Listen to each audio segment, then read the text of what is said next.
Who you listen to determines how you think, how you reason, which ultimately determines how you feel, right?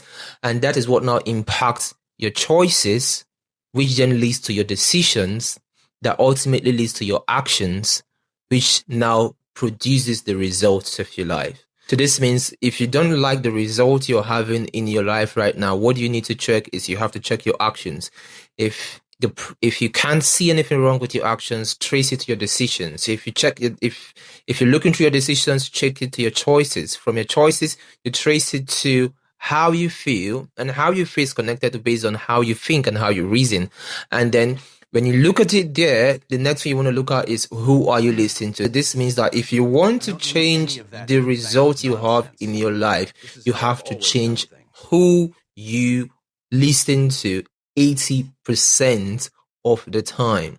When God wanted to shift my finances from one particular place in life to like the next level, what he did for me is he connected me to certain individuals in my life who I began to listen to more. And what happened automatically, because I listened to them more, it affects how I feel. And basically, the choices I begin to make change, the decisions I begin to take change. So the actions that follows after based on the decision, which is based on the choices, is totally different this time around. And the result I began to see over in my life change and drastically move from one level to another. Right. And this is something that even right now, for example, whenever I start feeling like very lazy or complacent, one of the men I love listening to a lot is Papa Oyedepo. I listen to that man whenever I start feeling getting lazy, and he just has a way to just make you sit up and be serious about your life, right? And whenever I'm in need of reminder in terms of our the work of holiness and purity, right? Purity and a sacrificial living in God.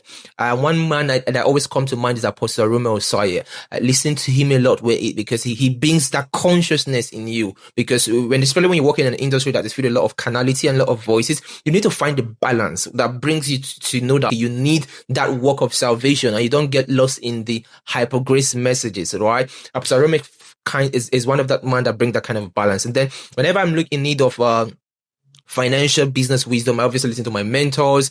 Those I honor, I respect in that regard as well. And one man I listen to when it seems like I'm beginning to forget my rights in Christ, my authority.